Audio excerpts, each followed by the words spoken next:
Dans les colonnes du journal La Provence, mardi 21 février 2023, Patrick Chesnais a été interrogé sur le dramatique accident provoqué par Pierre Palmade. Le comédien espère que l'affaire fera avancer les choses en matière de drogue au volant. En octobre 2006, l'acteur Patrick Chesnais a fait face à un terrible drame. Son fils Ferdinand, âgé de 20 ans, est monté dans la voiture d'un ami très alcoolisé. Ce dernier a eu un accident après avoir roulé à contresens sur le périphérique parisien. Si le conducteur s'en est sorti, son passager a brutalement perdu la vie.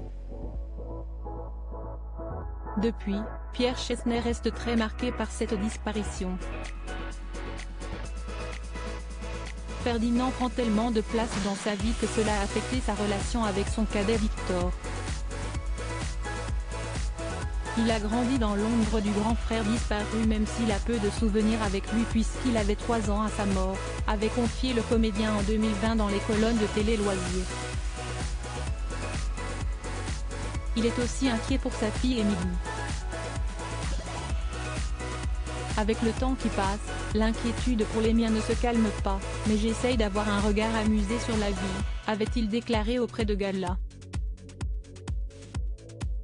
Patrick Chesnais espère une prise de conscience ce 21 février, celui qui s'est accroché avec Jean-Jacques Goldman a été invité par La Provence à commenter l'accident provoqué par Pierre Palmade.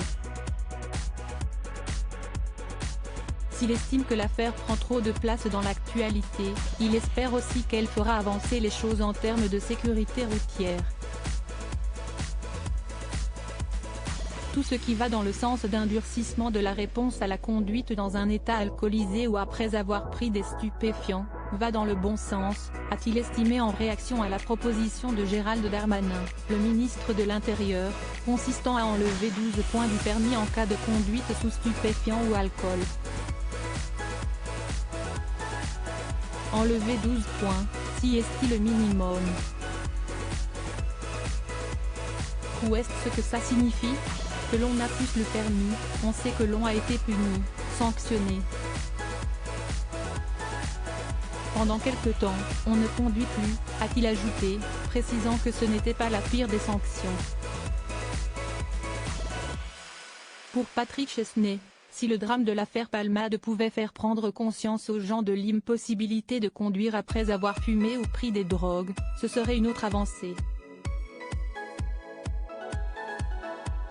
Le mari de Josiane Stolleru aimerait que chacun prenne conscience que, quand on monte dans une voiture sous l'effet de l'alcool ou de la drogue, on est un danger et on est hors la loi. Pour que plus personne ne connaisse de drame similaire à celui qu'il a vécu.